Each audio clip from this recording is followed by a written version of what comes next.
Jio granites కు సంబంధించిన విషయంలో మిడ్ వెస్ట్ గ్రనైట్ కు సంబంధించి హరీష్ రావు గారు సొంత తమ్ముడు మహేష్ రావు గారు వారు మంత్రిగా ఉన్నప్పుడు దోపిడీకి పాల్పడ్డాడు. దీనికి సంబంధించి అదేవిధంగా ఈరోజు వాళ్ళు ఏదైతే ఆరోపణ చేస్తుందో, ఏదైతే ఈరోజు రాఘవ కన్స్ట్రక్షన్ సంబంధించినో వీటన్నిటి మీద రాష్ట్ర ప్రభుత్వం తరఫున సిబిసిఐడి విచారణకు నేను ఆదేశిస్తున్న అధ్యక్ష. అందరి నిగ్గు తేలుస్తా. కొల్లగొట్టింది మీరు. 5 ఏళ్ళు హరీష్ రావు గారు, 5 ఏళ్ళు కేటీఆర్ గారు ఈ శాఖ నిర్వహించి వేల కోట్ల రూపాయలు కొల్లగొట్టి ఈరోజు ఇసుక మాఫియాను నడిపి ఇప్పుడు మాట్లాడుతున్న శాసనసభ్యులు ఇసుక మాఫియాలో ఇసుక దోపిడీలో భాగస్వాములు. ఈరోజు ఇసుకకు సంబంధించి మేము పెంచిన ఆదాయం ఈ కళ్ళ ముందు ఉంది అధ్యక్ష. ఈరోజు మేము పెంచిన ఆదాయంతో రాష్ట్రానికి పెరిగిన ఆదాయం టోటల్గా నేను ఇప్పుడు చెప్తాను అధ్యక్ష. ఇసుక శాండ్ది 2024-25లో 721 కోట్ల రూపాయల ఆదాయం ఉంటే ఈసారి మేము 25-26లో 972 కోట్ల రూపాయల ఆదాయాన్ని పెంచి 35% ఆదాయాన్ని పెంచిన అధ్యక్ష. ఇసుక మాఫియా నడిపింది వీళ్ళు, దోపిడీకి పాల్పడ్డ వీళ్ళు. ఈరోజు వాళ్ళే అంటున్నారు కన్స్ట్రక్షన్ కుంటుపడింది, రియల్ ఎస్టేట్ దెబ్బతిన్నది.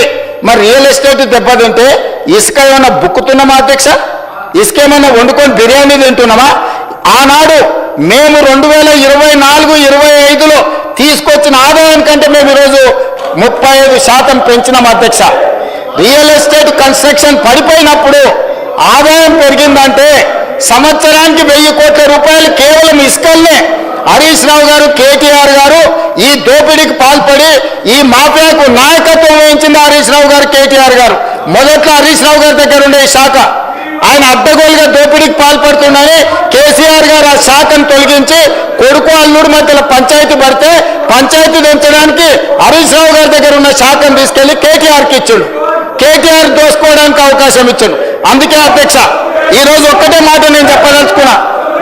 జూన్ 2, 2014 నుంచి ఈ రోజు వరకు ఇచ్చిన మైనింగ్ లీజుల మీద జరిగిన అక్రమాల మీద ప్రధానంగా ఇప్పుడు ఏవైతే సంస్థల గురించి, ఏదైతే అక్రమ మైనింగ్ల గురించి ఏదైతే నేను ప్రస్తావించను దీనికి సంబంధించి పూర్తి స్థాయిలో మన సిబిసిఐడి విచారణ చేసి ఇదే సభ వచ్చే సమావేశాలలో నివేదిక మొత్తం ఈ సభలో ప్రవేశపెడతాం అధ్యక్ష. ఇవాళ వాళ్ళ దొంగతనాలకు కట్టుబడుతుందని, ఇవాళ వాళ్ళ దోపిడీని నిలువరించి ఇసుకలో ఆదాయాన్ని పెంచి మైనింగ్లో ఆదాయాన్ని పెంచితే ఈ రాష్ట్ర ప్రభుత్వానికి మంచి పేరు వచ్చి గత 10 సంవత్సరాలు వాళ్ళు పాల్పడ్డ దోపిడీ ప్రజలకు అర్థమవుతుందని చెప్పి ఈ ప్రభుత్వం మీద బురద జల్లడానికి లొంగని మంత్రుల మీద ఆరోపణలు చేయడానికి ప్రయత్నం చేస్తారు. మీరు ఏం బురద జల్లినా ఇక్కడ భయపడ్డాడు ఎవరు లేడు. ఇవాళ మీరు మాట్లాడుతున్న ఈ నోటీస్ మేమిచ్చింది, ఆదాయం మేము రాబట్టింది, మీరేం కనిపెట్టలే, మీరేం ఫిర్యాదు చేయలే. మా అధికారులు, మా ప్రభుత్వం నిజాయితీగా పనిచేయబట్టే ఈరోజు ఎవరున్నా కూడా దీని మీద విచారణకు ఆదేశించడం. నేను ఈరోజు వాళ్ళు ఉన్నారు, వీళ్ళు ఉన్నారు, మంత్రులు ఉన్నారని ఉన్నా లేకున్నా వాళ్ళ పేర్లు తీసుకొని వాళ్ళ మీద బురద జల్లి మానసికంగా వాళ్ళను ఒత్తిడి చేసి బ్లాక్మెయిల్ చేసి భూములు రాపించుకుందామనే ఇట్లాంటి పప్పులు ఉడకవు అధ్యక్ష. ఆ కంపెనీలో మంత్రి గారికి కానీ మంత్రి గారి కుటుంబానికి సంబంధం లేదని ఆ మంత్రి గారు గతంలోనే చెప్పిండు. వీళ్ళు నిజ నిర్ధారణ కమిటీ అని అక్కడికి వెళ్ళి వీరంగం చేసిండ్రు. అప్పుడే ఆ మంత్రి గారు స్పష్టంగా నాకు నా కుటుంబానికి సంబంధం లేదు అని చెప్పిండు. బంధువులు, దూరపు బంధువులు ఎవరిని చూసినా తెలంగాణ రాష్ట్రంలోనే కాదు అధ్యక్ష, ఆంధ్రప్రదేశ్లో కానీ తెలంగాణలో కానీ ఏ రెడ్డి అయినా ఇంకో రెడ్డికి దూర బంధువు ఉంటాడు, లేకపోతే దగ్గర బంధువు ఉంటాడు. సొంత అన్నదమ్ములకే ఆదాయాల పంపకాలలో తేడాలు వస్తున్నాయి. అంతెందుకు అధ్యక్ష, కల్వకుంట్ల తారక రామారావు గారు, కల్వకుంట్ల కవితారావు గారు, వీళ్ళిద్దరు కల్వకుంట్ల చంద్రశేఖరరావు గారు పిల్లలే కదా అధ్యక్ష. ఆదాయ పంపకాలలో తేడాలు వస్తే సొంత చెల్లినే ఇంట్లో నుంచి మెడలు వాటి బయటకు నెట్టించారు. సొంత అన్న చెల్లెలకే ఆస్తి తగాదాలుంటే పొంగులేటి శ్రీనివాసరెడ్డి, పొంగులేటి కుటుంబ సభ్యులు ఎవరికో బంధువులకు వ్యాపారం ఉంటే పొంగులేటి శ్రీనివాసరెడ్డికి ఏం సంబంధం అధ్యక్ష?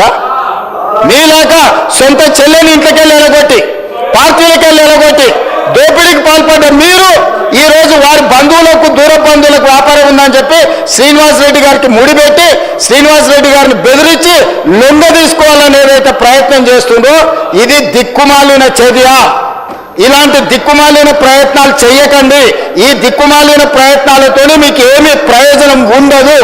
కాబట్టి నిక్కచ్చిగా ఈ ఇసుక మాఫియాలో కానీ లీజుల మాఫియాలో కానీ గతంలో ఫైన్లు పెనాల్టీలు వేసి వాటిని తగ్గించి వాళ్ళని పార్టీలోకి చేర్చుకొని తిరిగి మళ్ళీ తొలగించాలని చేసిన ప్రయత్నాలన్నిటిని కూడా ఈ విచారణ ద్వారా నిగ్గు తేలుస్తాం, ఒక్కరొక్కరి సంగతి చూస్తామని చెప్పి తమ ద్వారా తెలియజేయదలుచుకున్న అధ్యక్ష.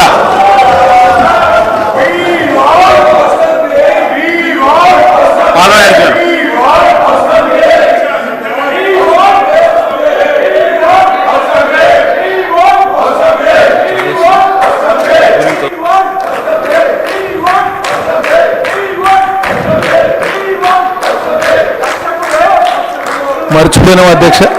ఈ హడావుడిలో మాట్లాడాల్సింది పూర్తిగా మర్చిపోయే పరిస్థితి వల్ల హౌసింగ్ కేటాయింపులు అధ్యక్ష 7,220 కోట్లు కేటాయించారు. దయచేసి గౌరవ ముఖ్యమంత్రి గారు చాలా స్పష్టంగా విచారణకు ఆదేశించినారు. కాబట్టి దయచేసి మీరు అడిగినటువంటి విచారణకు రాష్ట్ర ప్రభుత్వం అంగీకరించింది. కాబట్టి మీరు మీ సీట్లలో కూర్చోండి. ముఖ్యమంత్రి గారు రాష్ట్ర ప్రభుత్వం హరీష్ రావు గారు అడిగినటువంటి విచారణను ఆ విచారణకు ఆదేశించినారు. కాబట్టి దయచేసి కూర్చోండి. హరీష్